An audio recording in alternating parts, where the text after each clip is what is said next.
श्री गणेशाय नमः। श्री शिवाय नमस्तुभ्यम। आज हम आपको गणेश चतुर्थी व्रत का वर्णन बताएंगे। गणेश चतुर्थी व्रत कब करना चाहिए, कैसे करना चाहिए, किस मास में करना चाहिए, कौन सा मास गणेश चतुर्थी व्रत करने का सबसे अधिक फलदायी होता है, यह आज हम आपको बताएंगे। गणेश जी को सिंदूर से पूजा करनी चाहिए। मनुष्य को सदा सिंदूर से पूजा करनी चाहिए। उनके मस्तक पर तिलक सिंदूर का लगाना चाहिए। जो मनुष्य पुष्प, चंदन, सुंदर गंध, नैवेद्य, रमणीय आरती, तांबुल और दान से तथा परिक्रमा और नमस्कार करके विधिवत पूजा करता है, उसके सभी प्रकार के विघ्न नष्ट हो जाते हैं और सारी सिद्धियां पूर्ण हो जाती हैं। अब हम आपको आगे बता रहे हैं। जब देवता भगवान गणेश को आशीर्वाद दे रहे थे, तब वो बता रहे थे कि तुम गणेश जी भाद्रपद मास के कृष्ण पक्ष की चतुर्थी तिथि को चंद्रमा का शुभोदय होने पर उत्पन्न हुए हो। जिस समय गिरजा के सुंदर चित्त से तेरा रूप प्रकट हुआ, उस समय रात्रि का प्रथम पहर बीत रहा था। इसलिए उसी दिन से आरंभ करके उसी तिथि में आपका उत्तम व्रत करना चाहिए। दोबारा बता रहा हूं मैं आपको, भाद्रपद मास के कृष्ण पक्ष की चतुर्थी तिथि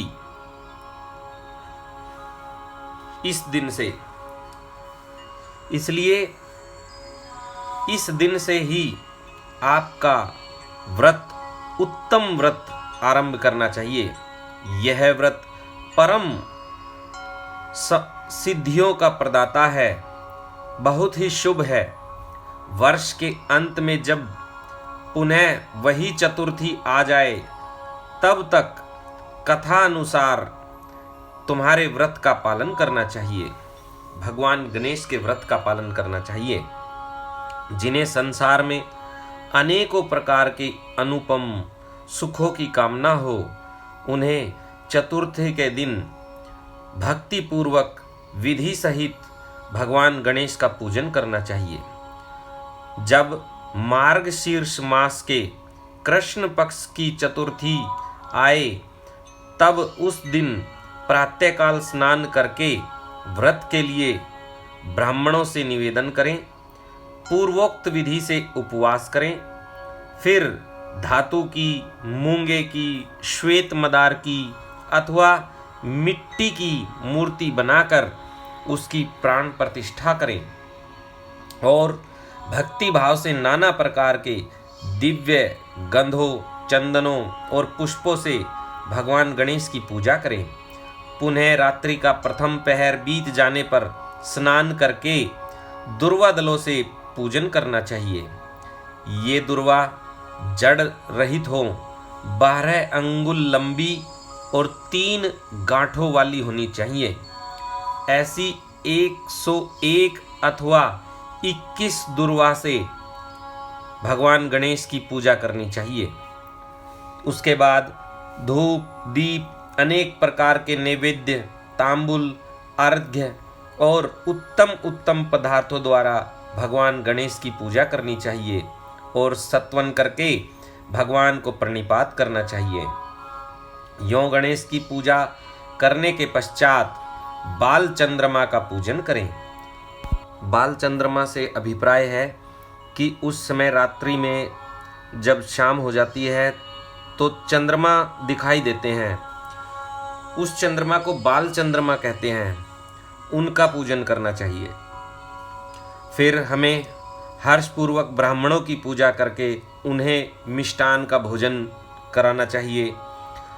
उनके भोजन कर लेने के बाद स्वयं भी नमक रहित मिष्टान का ही प्रसाद स्वयं ग्रहण करना चाहिए।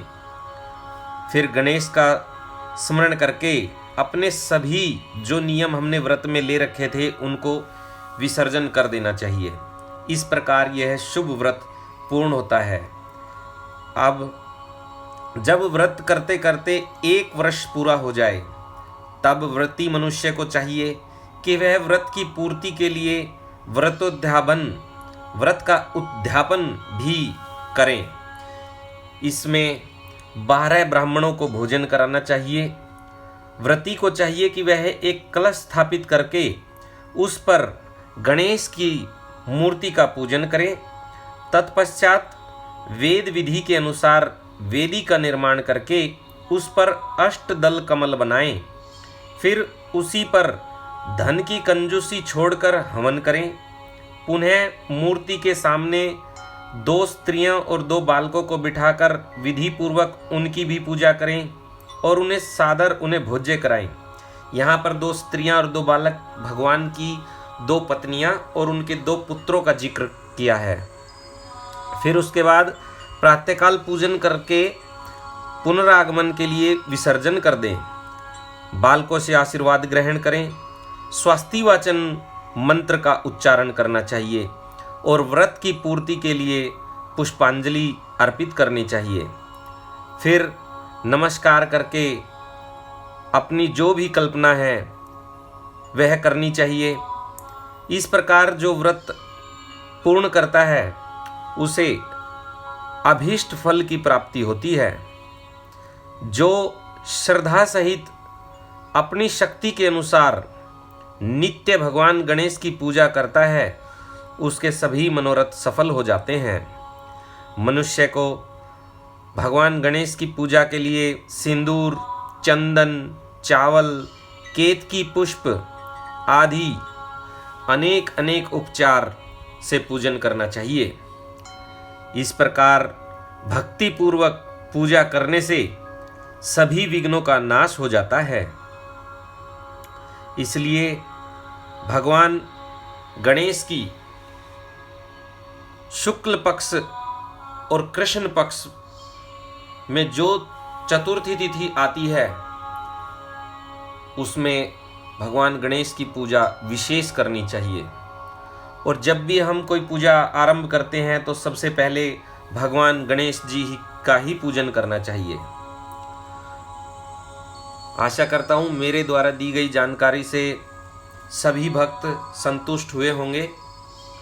यह जानकारी मैं आप लोगों को शिव पुराण में रुद्र संहिता उसमें कुमारखंड है उसके द्वारा आप लोगों को दे रहा हूँ। आप सभी भक्तों से निवेदन है कि आप चैनल को लाइक, सब्सक्राइब और कमेंट्स में हर हर महादेव अवश्य लिखें। इसी के साथ श्री शिवाय नमस्तोभ्यम, श्री शिवायै नमस्तोभ्यम।